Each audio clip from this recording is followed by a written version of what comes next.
क्या महाराष्ट्र के मुख्यमंत्री उद्धव ठाकरे को इस्तीफा देना पड़ सकता है? नमस्कार दोस्तों, महाराष्ट्र में सरकार के सामने संवैधानिक संकट आता दिख रहा है। उद्धव ठाकरे राज्य के मुख्यमंत्री हैं, लेकिन किसी भी सदन के सदस्य नहीं हैं, ना तो विधानसभा के ना ही विधान परिषद। संविधान का अनुच्छेद 164 कहता है कि किसी भी सदन का सदस्य हुए बिना व्यक्ति 6 महीने से ज्यादा राज्य में किसी भी मंत्री पद पर नहीं रह सकता। उद्धव ने 28 नवंबर 2019 को सीएम पद की शपथ ली थी। 28 मई को 6 महीने पूरे हो रहे हैं, तब तक किसी सदन के सदस्य नहीं बने तो मुख्यमंत्री पद जा सकता है। उद्धव ने विधानसभा चुनाव तो लड़ा ही नहीं था, लेकिन अब महाराष्ट्र के विधान परिषद के 9 सदस्यों का कार्यकाल 24 अप्रैल को खत्म हो रहा है। इन्हीं में से एक सीट पर उद्धव ने चुनाव लड़ने की सोच रखी थी, लेकिन उनके लिए दिक्कत तब हो गई जब कोरोना वायरस के चलते चुनाव अनिश्चित काल तक के लिए टल गए। इसी के साथ उद्धव का विधान परिषद सदस्य बनना भी अनिश्चित काल के लिए टल गया। अब क्या है विकल्प?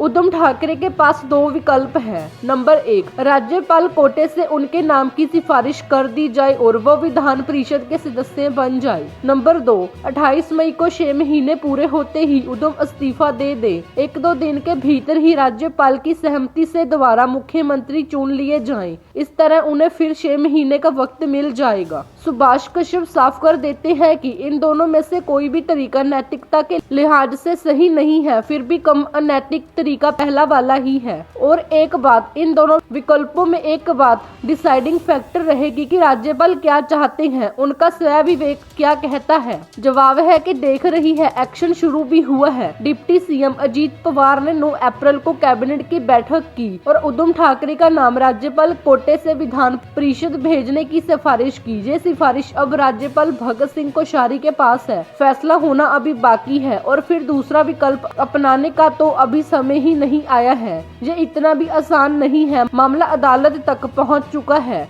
महाराष्ट्र बीजेपी के नेता रामकृष्णन पिल्लई ने बॉम्बे हाईकोर्ट में याचिका लगाई है। कहा है कि महाराष्ट्र कैबिनेट ने उद्धव के नाम को एमएलसी के लिए नॉमिनेट करने का जो फैसला लिया है उस पर स्टे लगाया जाए। वजह दी है, जिस बैठक में ये फैसला लिया गया उसकी अध्यक्षता उद्धव ने नहीं बल्कि डिप्टी सीएम अजीत पवार ने की थी।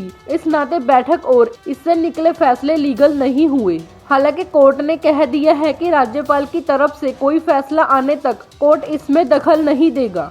बड़े नामों से जुड़े 2 ऐसे वाकये ध्यान आते हैं जब किसी का मंत्री पद इसीलिए खतरे में आ गया क्योंकि वो तय समय में किसी सदन की सदस्यता हासिल नहीं कर सका। नंबर 1, 1993 में योजना आयोग के उपाध्यक्ष प्रणब मुखर्जी को नरसिम्हा राव सरकार में वाणिज्य मंत्री पद की शपथ दिलाई गई। तब मुखर्जी किसी सदन के सदस्य नहीं थे और उन्हें 6 महीनों के भीतर संसद का सदस्य बन जाना था। बंगाल से वे राज्यसभा के उम्मीदवार भी बन गए, लेकिन तब मुख्य निर्वाचन आयुक्त TN शेषन ने यह कहते हुए राज्यसभा चुनाव स्थगित कर दिया जब तक सुप्रीम कोर्ट चुनाव आयोग की संवैधानिक स्थिति को स्पष्ट नहीं कर देता, तब तक मैं देश में कोई चुनाव नहीं होने दूंगा।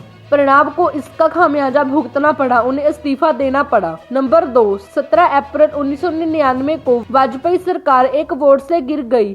लोकसभा भंग हो गई। भंग लोकसभा में समता पार्टी के खगड़िया से सांसद शकुनी चौधरी राजद में शामिल हो गए। शकुनी चौधरी को ऑब्लाइज करने के लिए राबड़ी देवी ने उनके बेटे सम्राट चौधरी को राज्य मंत्री परिषद में शामिल कर लिया। सम्राट किसी भी सदन के सदस्य नहीं थे। 6 महीने बीत गए और नवंबर 1999 में बिहार के तत्कालीन राज्यपाल सूरजभान ने सम्राट चौधरी को मंत्रिमंडल से बर्खास्त कर दिया। जब PV नरसिम्हा राव और HD देवगौड़ा प्रधानमंत्री बने थे तो वे भी संसद में किसी सदन के सदस्य नहीं थे। इसी तरह जब लालू प्रसाद, राबड़ी देवी, नरेंद्र मोदी, नीतीश कुमार और अखिलेश यादव पहली बार मुख्यमंत्री बने थे तो वे भी किसी सदन के सदस्य नहीं थे। इन सभी ने बाद में 6 महीने के भीतर किसी न किसी सदन की सदस्यता हासिल की। अब बारी उद्धव की है। अगर 28 मई तक भी उद्धव किसी सदन की सदस्यता हासिल नहीं कर पाए तो राज्यपाल के पास दूसरी पार्टी के बहुमत साबित करने का मौका देने या नया मुख्यमंत्री चुनने का पूरा अधिकार रहेगा।